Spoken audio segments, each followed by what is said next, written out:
Olá, queridos, tudo bem?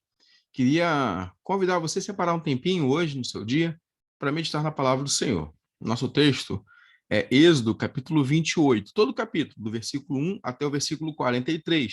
O texto é um pouco extenso, então não vou lê-lo aqui, nosso tempo é bem curtinho, né?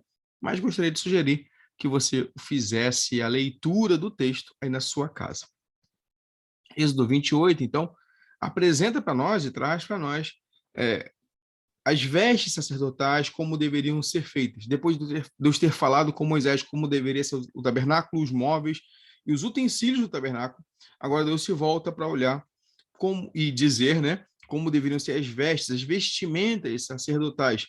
E ele vai falar isso com muitos detalhes aqui, tudo isso mostrando como Deus tinha um cuidado bastante importante sobre como eles deveriam oficiar ali no tabernáculo. Não é à toa que Deus diz, inclusive, como deve ser a roupa do sacerdote, porque aquilo representava a glória de Deus e o serviço que eles prestavam ali na casa da presença do Senhor, que era o tabernáculo.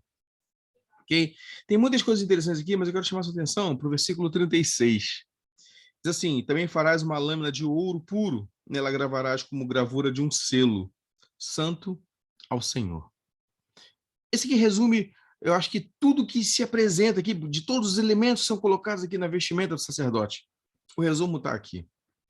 Essa plaquinha é colocada num cordão azul, ela fica sobre a testa de Arão, e assim, versículo 38, Arão levará as iniquidades das coisas santas que os filhos de Israel consagrarem nas suas ofertas. Então, perceba uma coisa aqui.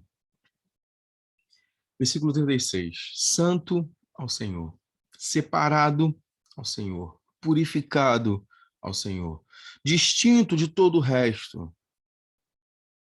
Assim, nós nos lembramos que Cristo ele era o ser puro, santo e imaculado, aquele único homem sem pecado, totalmente santo ao Senhor. Mas também nos lembramos que nós somos chamados de sacerdotes, somos o sacerdócio real do nosso Deus. Então também devemos ser santos ao Senhor. E santo tanto fala separado para, somos separados do mundo para o Senhor, como também separados de, somos separados do pecado, somos separados das coisas que nos afastam de Deus, somos separados da vida comum para uma vida do que nós chamamos de santidade. Percebe, então? Quando nós olhamos aqui a figura do sacerdote com essa plaquinha escrita santo ao Senhor, e nos lembramos que isso, em primeiro lugar, nos aponta para Cristo, o nosso modelo sacerdotal, o sumo sacerdote, Jesus, mas também fala de nós como seus sacerdotes, seu sacerdócio real nesse mundo, devemos entender que fomos separados deste mundo, do pecado, das coisas malignas e maldosas, para o Senhor, para vivermos para o Senhor, para uma vida de santidade ao Senhor, de separação, para vivermos puros diante dele. Não é à toa que a plaquinha é de ouro puro, puros diante do nosso Deus. Mesmo em todas as coisas que nós fazemos, o pecado, ele contamina. Observe que o versículo 38 fala assim: essa placa estará sob a testa de Arão, e Arão levará a iniquidade das coisas santas que os filhos de Israel consagrarem em todas as suas santas ofertas, e estará continuamente na sua testa, para que sejam aceitos diante do Senhor.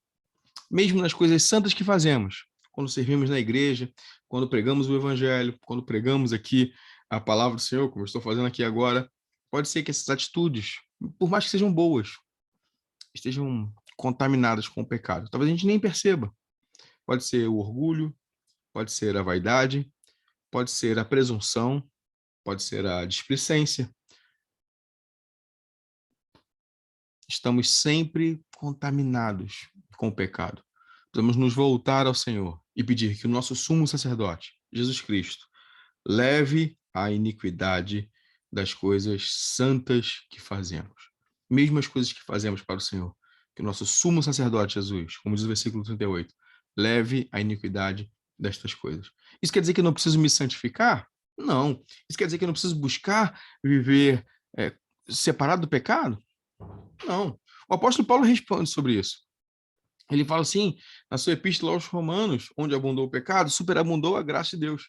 E no versículo seguinte ele fala: que diremos, pois, à vista dessas coisas?